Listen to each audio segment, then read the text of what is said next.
Okay, today's market, investing your hard-earned money can still feel like a roll of the dice, but local financial professional Tony Drake from Drake & Associates here in person, here to break it down for us, the difference between investing and gambling, clearing up some of those myths. Tony, first of all, I feel like I'm meeting like an NBA legend. Oh my goodness. I mean, we are all so excited to see you. It's so cool. It's so great to be here. Yeah, we love it. So you're the pro, you're the man in charge. We're talking about a lot of different myths this morning.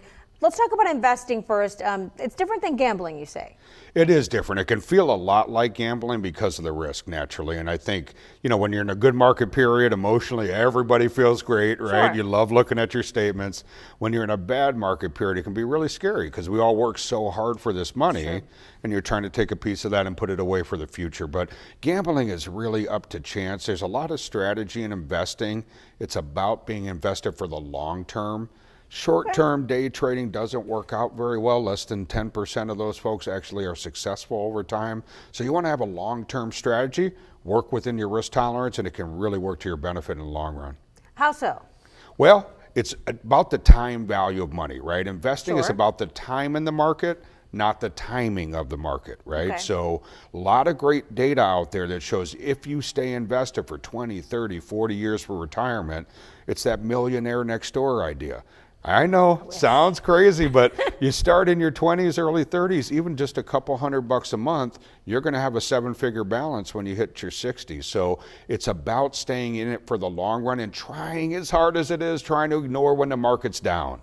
That's scary for all of us, even professionals, but we have to ignore that. You think about folks like Warren Buffett, they made their billions by going in when everybody else was running out because they were scared and not letting emotions run their investing. So it works well if you stick through it in the long run. When I hear you say that, though, I'm thinking, oh, that's so risky. Like, is there any way you can still take a chance but also limit that huge risk? I mean, if you're not able to really take it at the time, I mean, what do you think? Yeah, it's something we call risk tolerance. So Okay. when we have a new family that comes in our doors, that's one of the first things we're going to do and identify what we call their risk number. So we're going to ask them a series of questions. One might be what I call Grandma Mary's mattress money. My grandma would have put everything under the mattress. She wanted no risk at all.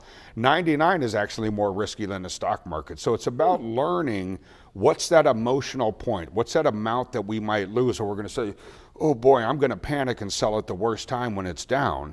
And then trying to create a portfolio that's within that. So we can use bonds, we can use less risky investments that are still going to have some upside, but will limit the downside so you're not losing so much that you panic when it's down. I don't like panicking, and I'm sure a lot of our viewers don't either. So when I hear all of this, say you're just starting out, say you're pretty young, you're 22 or something like that. You don't really have the knowledge. You didn't learn this in college. They don't really talk about this that much in your regular course. So what do they do really? Where do you start? Do you kind of like educate yourself? Do you go to someone like you, Tony, and say, hey, I just want to know how I should be investing my own money so that when I'm 32, say in 10 years, then I know where I'm at. I have a better future ahead of me. Yeah, I think both paths can be successful. Really depends on where your interest lies, right? Sure. We have a lot of clients like, hey, I save, but I don't want to think about any of this stuff. Right. Other people, it's very interesting and satisfying. There's apps on your phones nowadays you can invest, but It's crazy. the biggest thing we can do if you're in your 20s or 30s is just start. Okay. It's this concept of paying yourself first. And that sounds good, but what does it mean?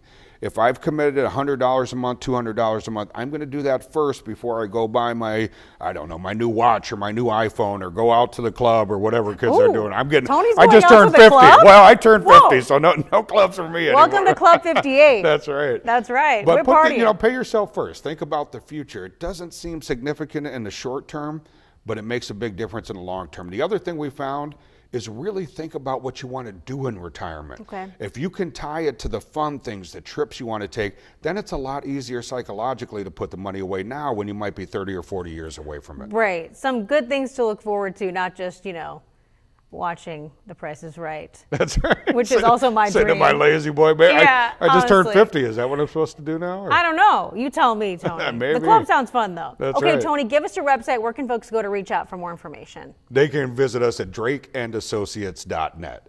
Easy. Tony Drake, the man himself. Thank you for coming. This was fun. Thanks for having me.